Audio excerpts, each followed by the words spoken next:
Now that you've seen every team, you've played every team in the WAC, who are the toughest teams you think to play against?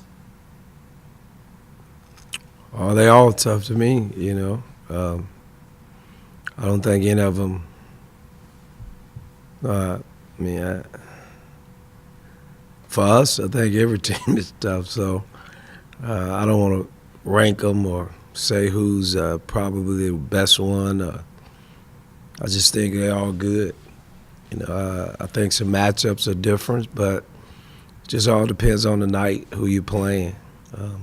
We haven't played some of the team since the beginning of the year in January, so that's just a hard question to answer. I just think we got a lot of good teams in our league, and I think some teams may be playing better than others.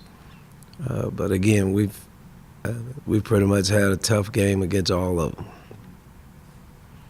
I know you mentioned, well, I think you brought it up after the New Mexico State game on the road where, you know, it's after you play a physical game with UTRGV and then you get in the second half of that game and maybe some guys might have been a little tired or whatever. Is that still a concern on your mind of just this second game in a week on a Thursday, Saturday game and kind of making sure everybody's fresh for the end of that game? Well, you try. I mean, that's the thing. We're trying. I think it's important. I think team that had a lot of depth, especially during the end of the season.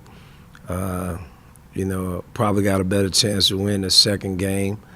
But, you know, obviously you go into the game trying to win the first one. And, you know, if you manage the second game, hopefully you can have your starters fresh at the end of the game. But, you know, during this time of the year, everybody's tired. Everybody worn out.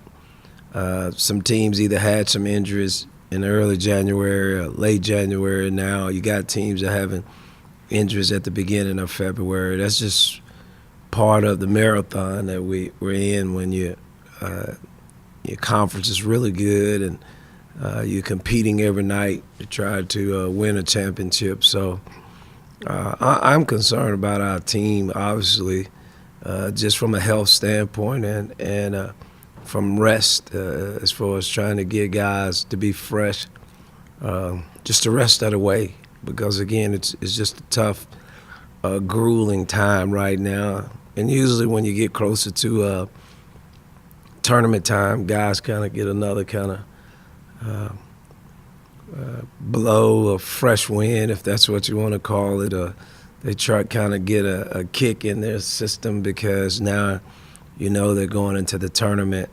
You know, that week you got a chance to make history. So, you know, right now it's just really just trying to get our team, as many players on our team as we can, to try to play well as they possibly can. You guys are averaging like 13, 14 offensive rebounds a game, I think, right? Yeah.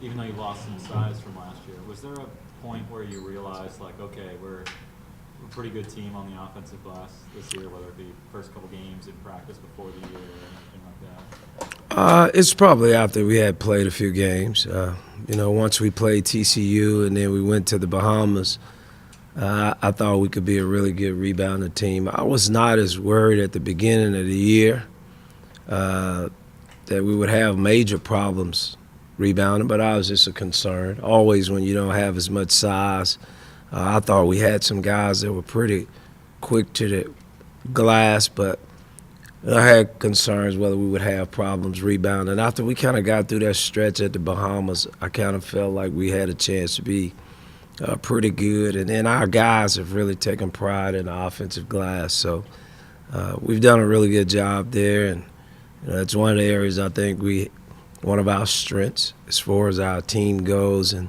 we've got to just try to capitalize on it. I think we're getting more offensive rebounds. We've just got to try to get more points out of it. Coach, when you talk about New Mexico State coming in, I mean, last few years, it's you and them. Now Grand Canyon's all in the mix, so it's all three of you guys. But Yeah. can you just talk about New Mexico State coming in and just kind of the challenges they bring to the table on Thursday night? Well, they're really good. I mean, they're deep, they're talented. They have some veterans. You know, their program, regardless of what years is their expectation to win the regular season and the tournament. They've proven that. Their program is really good, and that's just not over the last couple of years. It's just been a lot of years, and they do a really good job. They can attract really good players. The coaches that they've had there have done a great job. The expectations from their fans are to be successful. So, I mean, Thursday night we have our hands full. You know, that they're the type of program that we want to grow and build into, not necessarily at the same kind of place that they are, but, I mean, it's expected every year.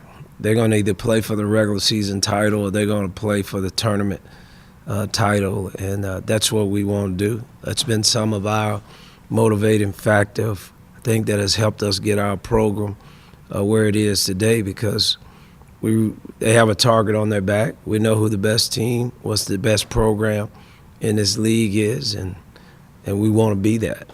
And the only way you can be that, you got to beat them. And so we've had a couple of wins that we, over the few years, but we want to consistently compete against them. And obviously we want to compete for titles and tournament championships also. So we got a lot of work still to go in our program overall. But since we got in the league, we've gotten closer. And that gap is not what it was when we first got in the league. Now, Coach, with Braxton leaving, obviously he had to sit last year. Now he's playing with Fresno State. Yeah. That team, are they a different look without him? Do you think they're better without him, or is that just tough to say because they kind of just reloaded, or did they lose a lot when he transferred? Well, I mean, I think they lost some. And anytime you lose a veteran player that could score the way he does, but they're a team that they reload. They don't rebuild. They're really talented at their guard spots. They're really deep across their front line. So they're not a team that's, when you talk about their program, you talk about a program that not on the same level, but they're compared to Duke. They're compared to Kentucky in our league, because every year they're going to be there. And that's what they've built there, and they have something to be proud of. And we're kind of that program, and I think, we have other teams in our league that are knocking on that door. And again, the gap is closed, but, when you got players of Braxton's capabilities that leave your program and you can come back and be in the right position, it says something about your program or where you are.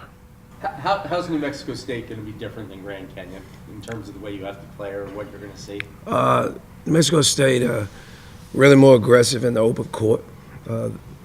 Probably the size of Grand Canyon is different because the two front line guys are the same size, 6'8", 6'9", 6'10" guys, but then they're guards. The thing I think that made a huge difference in the Grand Canyon game, they had big guards. Big guards had really good size, so it shrinks the floor. When you've got guys that are 6'10" and 6'10", and then you got guys that are guards that are 6'4", 6'5". It's not a whole lot of room to work out there. New Mexico State guys are a little bit faster, a little probably as athletic, but they're smaller than that. They're 6'2", 6'3", where I think Grand Canyon was a lot bigger across the board. I think the only small guy that Grand Canyon had was their point guard. The rest of those guys were at least 6'3" or above, and that caused a problem for us. Just a different style of play. Grand Canyon was more of they kind of stay in front of you, just trying to defend gaps and spaces. New Mexico State put a little bit more pressure on you, try to get to your body a little bit more. So obviously we got to make an adjustment. But if you're talking about just comparison of the way they play, that's probably the difference in it. Obviously, I think Grand Canyon big guys shoot threes, and New Mexico State guys are more low post guys. That score 8, 10 feet in, where Grand Canyon had guys that were 6'8", 6'9" that could shoot the three. And as a quick follow-up, I'm sure you'd love the same type of crowd and make that a regular thing.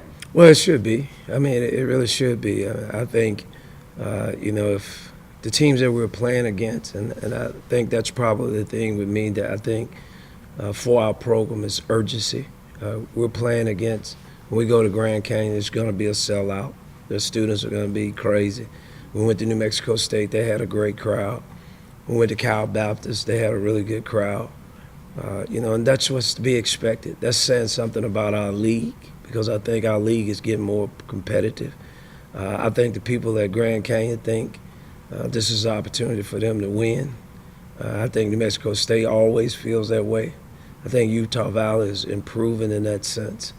And I think we should do that. I mean, just the times that we've been in the semifinals, to the times that we've played for to be in the finals, to be this week a half game out of first place, things could change really quickly. We can be in a situation by the end of the weekend, we're tied for first again. And I think our fans being out will help us do that. I even thought the other night, when we lost some guys, going back and looking at the film, when we lost Justin Davis because he had just made 2 baskets, I thought it really hurt our offense, and they went on like a 8-0 run, a 10-2 run that separated us. And I think our crowd kind of helped us continue to fight through it, but we just didn't have it offensively to get, to make the plays that we needed to make. So I'm hoping everyone had a great time. I'm hoping this time we can come back and do it again, and hopefully this weekend we leave here with W's. But they definitely play a big part. Our guys are excited. They felt let down because having a sellout and us not winning the game. But again, we wasn't going to put everything into the game that it's the season. But I think it's important. I also think it's important that our people realize, that our fans realize how important, I know you're probably not going to put this on TV, but me going back and watching you guys, the crowd looked great as you guys commentated the game, as you did play-by-play. As you looked in the stands, man, every seat was filled. That went all across this country, and that's important to us because we have recruits all across the country that was following the game. So if we can continue to do that again this week, it says something about our program has taken another step as far as being one that's not only a tough place to play, but almost every night you come, it's going to be a sellout. And we need to take that next step. And this is a great opportunity to push what I consider inexperienced kind of young team, to push us forward, to put us in a position that as we go down the stretch, to give ourselves a chance to win a regular season title, because many of the guys on our team are returning next year. So this is a great starting point for us, and hopefully again everyone will come out and we'll sell it out again. If we're not sell out, it's close to a sellout. And if we can make this a habit, I think it'll give our program another boost, another place that we can move forward to, because there's no doubt other teams are trying to do that by attracting their fans and coming when you talk about people that are at the top of our league.